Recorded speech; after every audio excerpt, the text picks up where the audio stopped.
কয়াকুছি মৰিচাত সংঘটিত হৈছে এক ভয়ংকৰ পথ দুৰ্ঘটনা এজনৰ অৱস্থা অতিকে সংকটজনক কয়াকুছিৰ পৰা বৰপেটা অভিমুখী দুচকীয়া আৰু চাৰিচকীয়া বাহনৰ মাজত মুখামুখি সংঘৰ্ষ পিছে ঘটনাস্থলীত কয়াকুছি আৰক্ষী উপস্থিত হৈ যাত্ৰী এজনক ততাতৈয়াকৈ Barpeta Fakhruddin Ali Ahmed medical college and হস্পিটেলত ভৰ্তি কৰোৱা হয় যদিও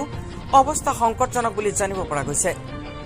আহত লোকজনৰ পৰিচয় এতিয়ালৈকে জানিব পৰা হোৱা নাই পুনৰ জনাইছো কয়াকুছি মৰিচাত সংঘটিত হৈছে এক ভয়ংকৰ পথ দুৰ্ঘটনা এজনৰ অৱস্থা অতিকে সংকটজনক কয়াকুছিৰ পৰা বৰপেটা অভিমুখী দুচকীয়া আৰু চাৰিচকীয়া বাহনৰ মুখামুখি সংঘৰ্ষ পিছে ঘটনাস্থলীত কয়াকুছি আৰক্ষী উপস্থিত হৈ যাত্ৰী এজনক ততাতৈয়াকৈ Barpeta Fakhruddin Ali Ahmed medical college and হস্পিটেলত ভৰ্তি কৰোৱা হয় যদিও অৱস্থা সংকটজনক বুলি জানিব পৰা গৈছে আহত লোকজনৰ পৰিচয় এতিয়ালৈকে জানিব পৰা হোৱা নাই news desk report CNS news কয়াকুছি মৰিচাত সংঘটিত হৈছে এক ভয়ংকৰ পথ দুৰ্ঘটনা এজনৰ অৱস্থা অতিকে সংকটজনক কয়াকুছিৰ পৰা বৰপেটা অভিমুখী দুচকীয়া আৰু চাৰিচকীয়া বাহনৰ মাজত মুখামুখি সংঘৰ্ষ পিছে ঘটনাস্থলীত কয়াকুছি আৰক্ষী উপস্থিত হৈ যাত্ৰী এজনক ততাতৈয়াকৈ Barpeta Fakhruddin Ali Ahmed medical college and হস্পিটেলত ভৰ্তি কৰোৱা হয় যদিও অৱস্থা সংকটজনক বুলি জানিব পৰা গৈছে আহত লোকজনৰ পৰিচয় এতিয়ালৈকে জানিব পৰা হোৱা নাই পুনৰ জনাইছো কয়াকুছি মৰিচাত সংঘটিত হৈছে এক ভয়ংকৰ পথ দুৰ্ঘটনা এজনৰ অৱস্থা অতিকে সংকটজনক কয়াকুছিৰ পৰা বৰপেটা অভিমুখী দুচকীয়া আৰু চাৰিচকীয়া বাহনৰ মুখামুখি সংঘৰ্ষ পিছে ঘটনাস্থলীত কয়াকুছি আৰক্ষী উপস্থিত হৈ যাত্ৰী এজনক ততাতৈয়াকৈ Barpeta Fakhruddin Ali Ahmed medical college and হস্পিটেলত ভৰ্তি কৰোৱা হয় যদিও অৱস্থা সংকটজনক বুলি জানিব পৰা গৈছে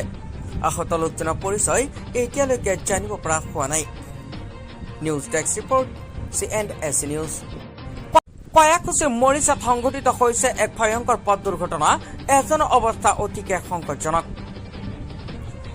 কয়াকুছিৰ পৰা বৰপেটা অভিমুখী দুচকীয়া আৰু চাৰিচকীয়া বাহনৰ মাজত মুখামুখি সংঘৰ্ষ পিছে ঘটনাস্থলীত কয়াকুছি আৰক্ষী উপস্থিত হৈ যাত্ৰী এজনক ততাতৈয়াকৈ Barpeta Fakhruddin Ali Ahmed medical college and হস্পিটেলত ভৰ্তি কৰোৱা হয় যদিও অৱস্থা সংকটজনক বুলি জানিব পৰা গৈছে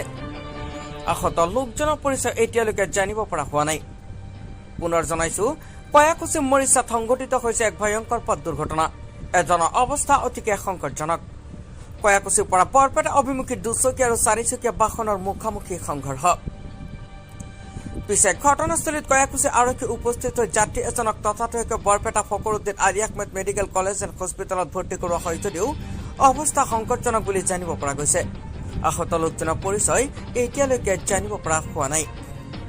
news desk report CNS news